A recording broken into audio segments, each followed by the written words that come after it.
Hello, welcome to Malls on Mission.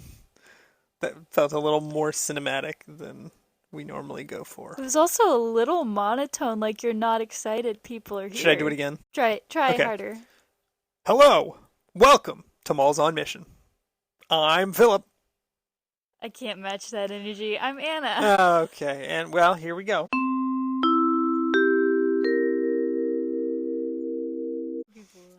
All right, are you ready for my question? I was definitely expecting you to say to Rumble, and no, I'm not. But yes, I'm ready for your question. Okay, Anna, what is something you wish you could learn again? Has there been anything that you enjoyed learning in life that you wish you could learn again? Or feel like you learned so deeply at one point that you wish you could learn it to that level again? Wow. So either starting from scratch or getting back up to where you were I think in a thing. I have talked about this before. Why I'm so excited to homeschool is that Oh, I will be able to go back through specifically history, okay. but also math and science and all of the academic things that I Yeah. was like That really well.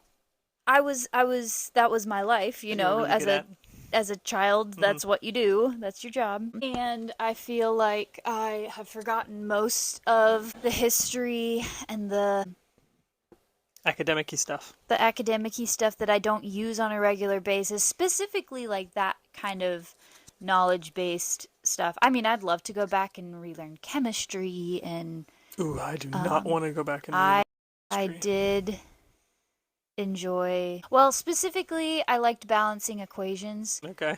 It was like a puzzle. Yeah. I was not big on the experiments, so I No. didn't, that I feel like that's the fun part of chemistry, but I don't know.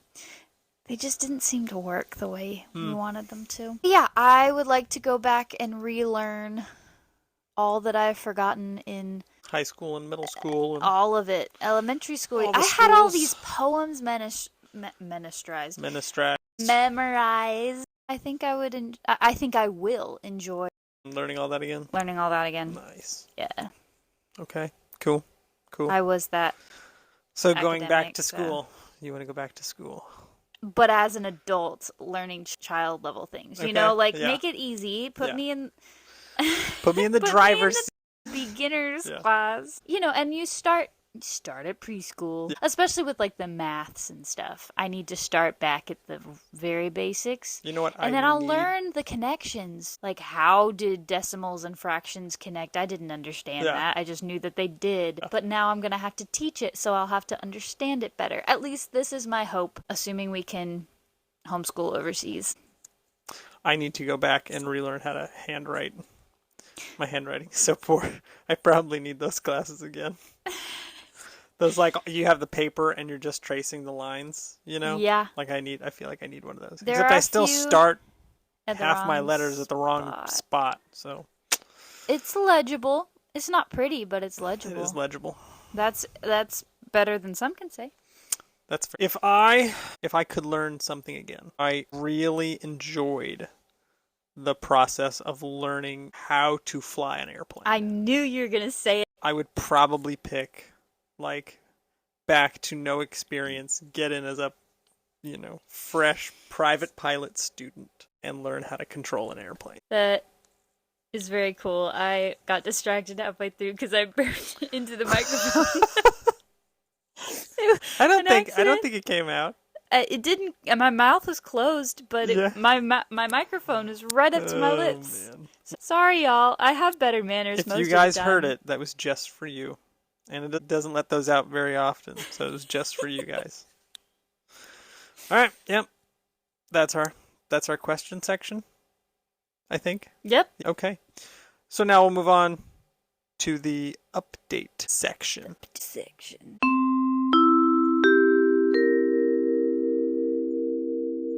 Okay, so there are things that we could update everyone on. Because we have been doing stuff We have the been doing past month. things. Yeah. I've been in other classes.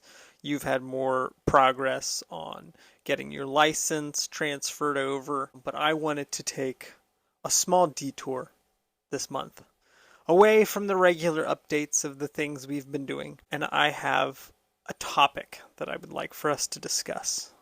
Sounds like a plan to me. Okay, so as we've moved, as we've been getting settled in, it feels to me, and you can tell me how you feel about this, Anna. It feels like the margins of our life are getting smaller. The free space, the extra space is dwindling away because of things we're saying yes to, that we're excited about, because of opportunities that we have, other class, other learning, other whatever. But at the same time, it feels like that extra space is starting to get eaten into and feel like a resource that is running out almost. Do you concur with that? I think so. I still have a lot of open space during my day when a lot of open space when Malachi naps. Yes. All 30-minute slots. A 30-minute. Yeah. We get there. But no, I definitely feel there've been, especially in the last couple of weeks, less this week, we've had a few evenings like tonight where we've got some open space. Well, no, we also had things tonight. It got filled immediately. Yeah. No, you're absolutely right. Like at 8:30 our time, and we're like, oh, we have a moment. We need to do the podcast update. Let's do the podcast. Yeah, I definitely felt it, especially last week. Yeah, especially last week.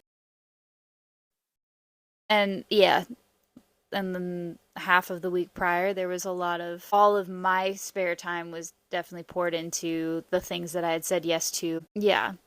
Even the evening times and the nap times. And it was good stuff, and I enjoyed it.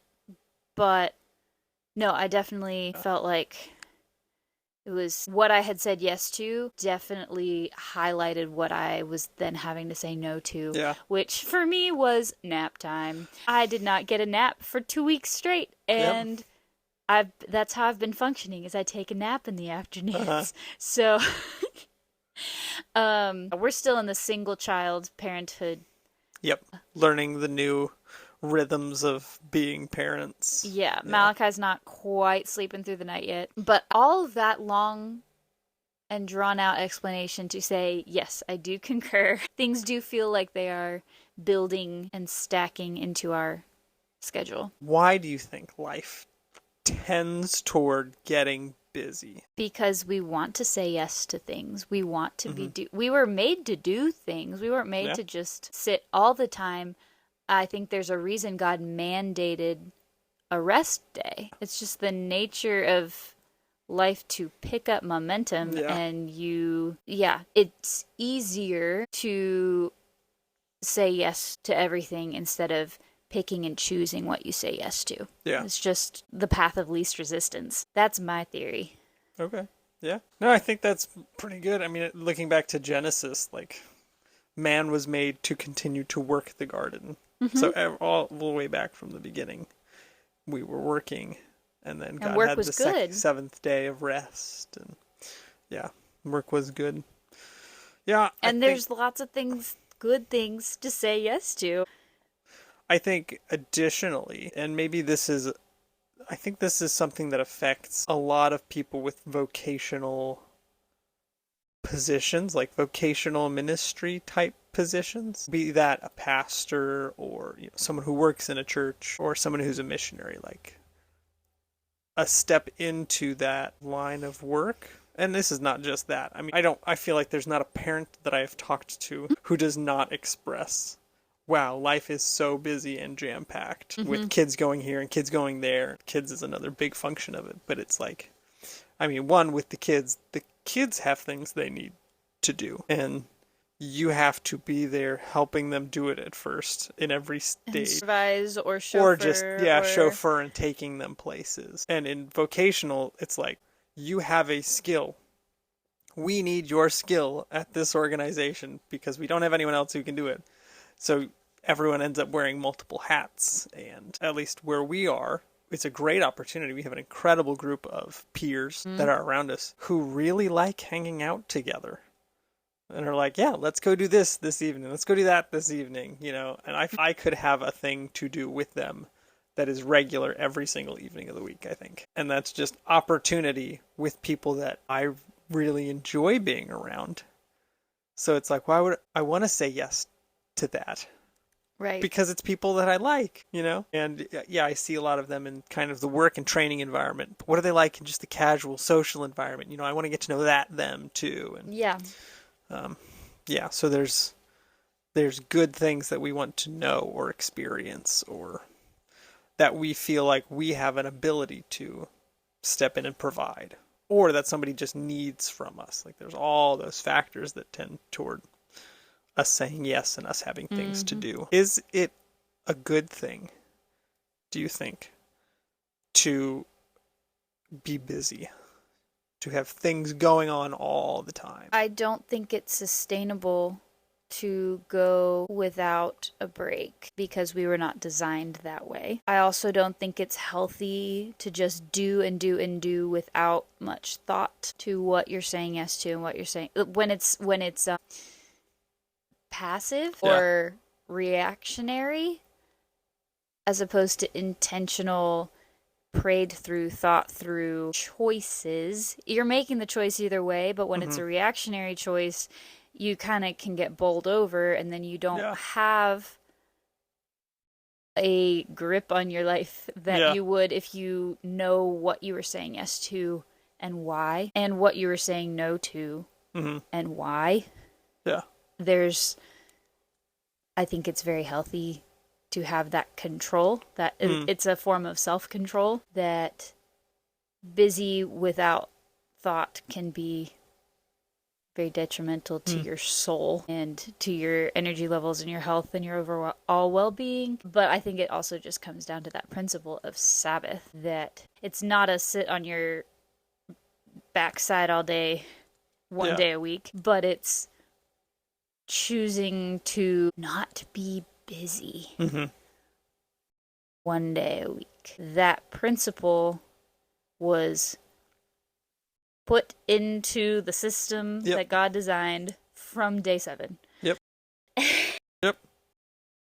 So I don't think it's sustainable. And then, so I guess back to your question of, is it good? No, I don't think it's good to be busy all the time. We have a culture that is shot with adrenaline. Like it's a adrenaline culture that is fatigued and requires caffeine and energy drinks. And I don't, we're just adrenal fatigue. As a US culture, breaking that mold is also not easy. We're not, obviously, not doing a super job of it since it's piling up. But just on paper, that's my answer. No, I don't think it's good. Do you think there are any good parts of it? Yes, we were made to do things. We were made to be in community. We were made to produce things and cultivate the earth and cultivate friendships and learn and grow and even have dominion over that principle of ruling. Implies effort and a full schedule, but the margin to be able to go spend some time alone. I think you might be getting it. A difference between like busy and maybe productive or something like that. Yeah, I think that summarizes it pretty well. Well, because what we were talking about is all good things. Yes. And there are things that will take up my time that aren't fun. But hard is not the same as bad. Yes. So a friend has that posted on her fridge and over her bathroom mirror, and I see it often, and I think about it often. The hard things, but all the good things. Are good, and then there's too much of a good thing. Makes a bad thing. I think the good parts are like, at least, and maybe this is just me and the busyness I'm feeling right now. It feels like I, am wanted or needed for some role. which feels really good to me to have that position of I am valued in this or in this. And I think generally that can be something across the board, whether you're busy with social engagements, like, wow, we desire friendship and fellowship with other people. So I desire extrovert to need it. Yeah. But so the desire to have that interaction often, I think, is a good thing. And having the opportunity for that interaction is a great thing, you know? Because if you have that desire and there's just nobody around, that's a tough lot as well. So I think those are some of the good things of it. And I think what you're getting at, so long as it's not just busyness, because I think busyness is kind of its own thing of you're doing. That doesn't necessarily mean you're actually doing anything. You just have lots of things going on. There's something when you say yes to everything, you're not valuing your own yes. Yeah. And then other people will stop valuing your yes. They just expect you to be there, do the thing when... And you kind of expect yourself to just be there, do the thing, and then you're not valuing the yes, the time, the psalm. Yeah. Teach us to number our days. Let's recognize that this is it. You said earlier, it's a resource that's dwindling. That free time is a resource that's dwindling. It is a limited resource. It is a limited resource. And to value it's always being spent. Right, but to value it means that if we value it, then when we give it, it's actually a gift. It's not being thrown away, it's not being taken from us, and we are actively contributing instead of passively participating. Yeah, I think that's definitely the case. I think that something that you were kind of getting at earlier, that difference between busyness and like productivity. I think that's a big difference, because someone can be very busy, but there's nothing really coming of the busyness. There's not deepening of relationships. There's not some process or project that you have moving forward to a point of completion. Nothing's actually being moved. It's just being shuffled, That's why money laundering is not encouraged. Yeah. It's just that idea of there's busyness, which is just stuff happening, and then there's that being productive, which can feel very busy, but also can become busyness, which is where you get into something that's not good. It's very nuanced. Yeah, and there's the old phrase, or I don't know what you would call it, the saying of like, you got to put your mask on first. Yeah. And that comes from my world of aviation, which is when you're in a pressurized cabin. I'm going on a nerd rabbit trail here. So that means your aircraft is basically like a watertight vessel, an airtight vessel. When you go way up to like 20 or 30,000 feet, there's no oxygen really in the air. Like you will go dumb really fast if you're breathing 30,000 foot air, because there's just not enough oxygen to function as a human being. Your brain will shut down. So the term, put your mask on first, is if you're in an airplane at that kind of altitude and the aircraft, which normally is getting oxygen kind of pumped into it and fresh air pumped into it at a density that's normally set to like 8,000 feet, which people live at 8,000 feet and they live just fine at 8,000 feet. So you're getting the same amount of oxygen when you're in that airplane that you would get at 8,000 feet elevation, except you're now at 30,000 feet. So if that pressure vessel ever leaks or is compromised, depressurizes,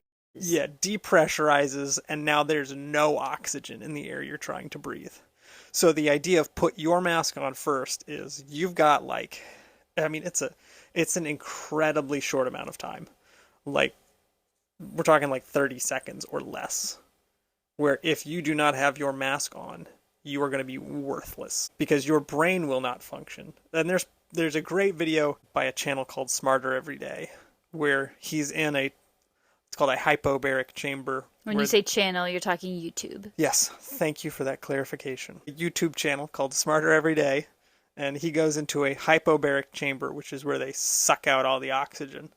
And you see him doing like one of those children's shape sorter boxes, where it's like, oh, put the square in the square hole, and put the triangle in the triangle hole, and the circle in the circle hole, except he gets like 3 into it, and then he can't do it. His brain just doesn't know which shapes go where, and his verbal responses start to be slurred and incoherent, and he's just shutting down. His body is shutting down. But people often use that phrase of put your mask on first, is like take care of yourself first, and there is a lot of truth to it. Like if you're in a community of people and you're just busy and busy and busy and busy and busy and busy, your ability to like effectively contribute is going to be reduced really fast, where you're just a person appearing everywhere for a second and then disappearing, and it's kind of like that community has no value add because you are not actually there enough to have community, to bring your strengths, to bring the parts of you that community would need. Yeah. So, yeah, busyness versus productivity. I like that. How do you choose what to prioritize so that when many things want your attention, you know which things to give your attention to? Are you saying how do I choose, or how do you as a general term? How do we do it? How do we do it? Well, we've established we haven't been doing a great job at just saying yes to, right? I mean...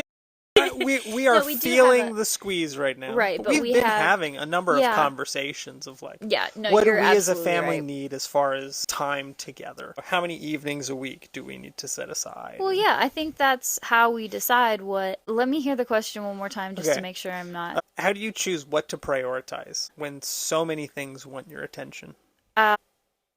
Well, I think there is the baseline structure set into place of, you know, God, family, and friends in that order, or God, self, and family. Like, I don't. However, remember. That breaks down. There's kind of a hierarchy of decisions. Right. I think it requires you to know where your values are, and so we value our time together, one-on-one, and we value space to be together and to have fun, play silly games. So knowing that we value that, then we go from there. How do we protect that? What is it that we need to continue to foster more of that which we value? And then we also, so that plays into how we decide, okay, if this, whatever it is, opportunity that comes up, if we say yes to that, let's recognize that we're saying no to an evening together at home. I think whenever I realize that your yes to something is saying no to something else, and then conversely, when you say no to something, you're actually saying yes to something else. Choosing what you say yes to makes saying no to things easier. It goes back to that reactionary versus intentional choices. When I realize, no, I do prioritize our time more than time in community or time serving, then it's much easier to say, no, sorry, we're not going to this event, this opportunity, say no to this opportunity. You know, it would be really fun, but what I know is best for our family, what I want truly, is time with you. I think it helps that we've been in an unsustainable place before. That's true. And so we kind of know, ooh, that's what the line looks like. Yeah. And we're getting close to it. Or like, okay, this feels far away from that line. And when we say unsustainable, like I'm thinking back to when we worked jobs that were really rough hours. We spent 1 year working opposite schedule, 4 days on, 3 days off. Well, not fully opposite schedules. Our 4 days were the same. I worked nights and you worked days, so we practically didn't see each other. We'd maybe grab one lunch break together. And what we chose to prioritize during that time was our financial stability and our jobs. And I think that's okay for a time. If we had known that we were saying no to time together, I think at the outset, we didn't realize that's what we were prioritizing. And it, God provided financially, and we were able to get to a place where we did not need to do that much. And so there are seasons where you do have to prioritize things that you might not normally want to prioritize. So that I think that was a time we were also just coming off of COVID, where we had the year of COVID where we had got married and then had nothing extracurricular to do. Right. And then we went into opposite schedules, and it was like a year before we were like, something has to change. A job has to change. Something has to change. And something did, and we are grateful for what we learned during that year. Yes, we are. So, yeah, it helps to have in mind, this is what unsustainable looks like. To have gotten to that point, and then you can really kind of judge where's the line of I feel like this is really sustainable, and where's the line of this is totally unsustainable, and just knowing how to kind of bounce between those and manage that time. Yeah. I have, and this is this topic of how do you choose what to prioritize when many things draw your attention is something I'm personally feeling a lot right now. There are several opportunities that I'm going to remain vague about intentionally that are before me, and I would like to read something that I think encompasses not just what I'm feeling now, but something I have felt in the past. Anna, you are going to know what this is. It is by an author named Robert Frost. It is his poem, The Road Not Taken, and I would like to read it if you're okay with that, Anna. Mm-hmm. Okay. You can't quote it? I pulled it up intentionally. I think I could get very close, but I wanted to make it very nice and semi-cinematic for the podcast. And I just ruined it for you. Yeah, I didn't think that would go well if I was just off the top of my head. And I'm like, okay. Yeah. So. No, I think this is a good choice. All right. Read it for us. Robert Frost's The Road Not Taken. 2 roads diverged in a yellow wood, and sorry I could not travel both. And being one traveler, long I stood, and looked down one as far as I could to where it bent in the undergrowth. Then took the other, as just as fair, and having perhaps the better claim, because it was grassy and wanted wear. Though, as for that, the passing there had worn them really about the same. And both that morning equally lay, in leaves no step had trodden black. Oh, I kept the first for another day, yet knowing how way leads on to way, I doubted if I should ever come back. I shall be telling this with a sigh, somewhere ages and agents hence. 2 roads diverged in a wood, and I took the one less traveled by, and that has made all the difference.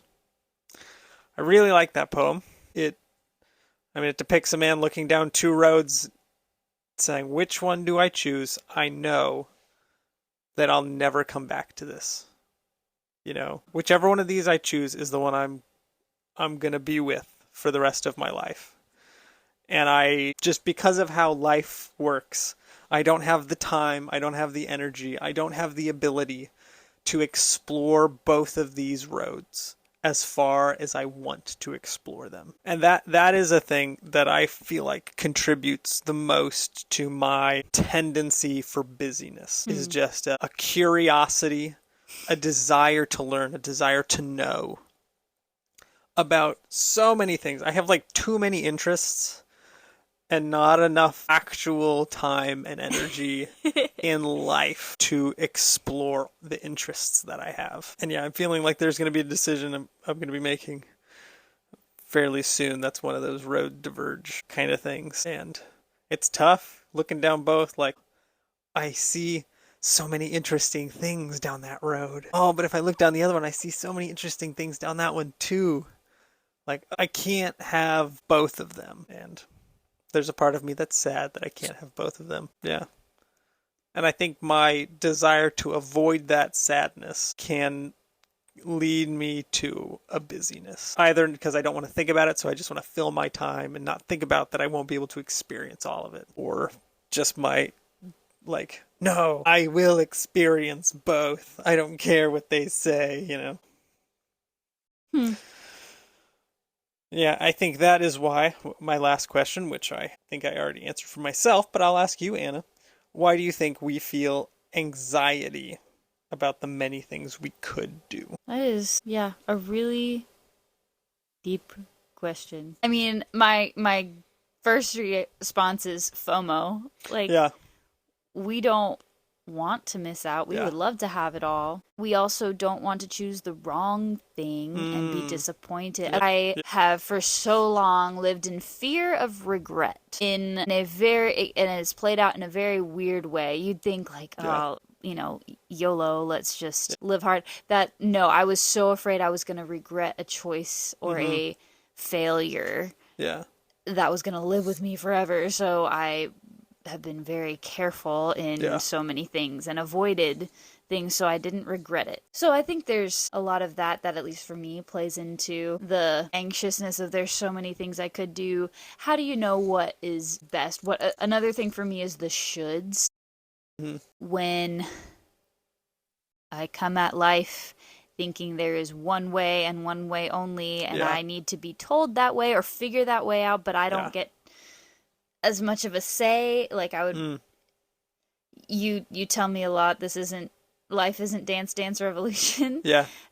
Just that idea of these specific steps in this specific sequence is the only way to live a life that is good and Yeah. pleasing. We are given agency and our choices add value. The freedom to make the choice adds value to Yeah. the choice. I just keep thinking about what we do and how we make decisions is what we are assigning value to. And so we don't want to miss the mark and Yeah. assign value to the wrong thing. Yeah. At least I don't. So the idea of there's so many things that I should be doing that Yeah. I'm not means I'm failing, or so many things I could be doing that I can't pick which one because I might make the wrong choice. That's very paralyzing. And then there's that concept of what is it? Choice paralysis? Yeah. You just- Decision paralysis. or Decision something like that. Yeah. paralysis? Yeah, that's what it is. You're The tyranny of choice, I think is what it's called. Is it really? Interesting. Yeah. Okay, I'm gonna do it again. Read the question. Why do we feel anxiety about the many things we could do? And that being like, oh, I have 4 options of things to do this weekend. I don't know how to pick one. Yeah. No, that's a very common Yeah, it's a common theme. Yeah, we want to meet everyone's expectations. We don't Yeah. want to disappoint, and so we're focused on. It depends on what we focus on, I Yeah. think. If we're focused on people pleasing, which I am a lot of times, you can't meet everybody's desires all the time, because Yeah. if 2 people want you to come over for lunch, you can't go to both people's houses. Yeah, you don't want to disappoint. You don't want to disappoint people, and then if it's a fixation on the decision itself, on the things themselves, then you worry like which is the right one, and then you're sad that you didn't choose that you can't do the others, which I think is another reason why Paul says fix your thoughts on things above. Don't get caught up in all of the little things that you could fixate on. We'll have to notice them. You have to make those decisions, but what we should be focusing our minds on is the truth of God's kingdom and how much bigger it is than these decisions. It puts things in perspective. That has helped me a number of times to not get so anxious about all of the potential shoulds and coulds. Yeah. When I realized that this life we're living is a blip. It's collaborative with the Lord. We're given free choice for a reason, and we get to follow his direction, but we also, there's a with there. And ultimately, these little decisions are just that. They're kind of little, and God will direct fix if we mess up. Like we've got a supervisor. If I make the wrong choice, it's not gonna mess up his plan. Those are my thoughts. It's a very cheery topic for today's conversation. I'm glad that you all feel lighter in your souls, in your spirits, in your personalities after listening to Anna and I talk into microphones. And I hope you guys enjoyed Robert Frost's The Road Not Taken. Link in the show notes. I will try to put a link in the show notes. Yeah. And then the Smarter Everyday podcast. Oh, I have so many links. Yes, I will try to put both of those Smarter links Everyday YouTube in the show notes for people who actually to look at show notes. Find the links and follow them. Yep. Yeah. For that one person of our dirty dozen who's interested to read or watch, I will do it for you because I care about you. You know who you are. You know who you are. You know you're working on clicking the link right now, and you're hearing me talk to you, saying, I value you. I see you, whoever you are. And I value you. All right. Well, I look forward to the next time. When we can report... You get to hear us talk to you through your car speaker or headphone or mobile device or whatever. And hopefully we can report that we have a little more margin than we do this time. Yep. All right. Signing off. Bye. Bye.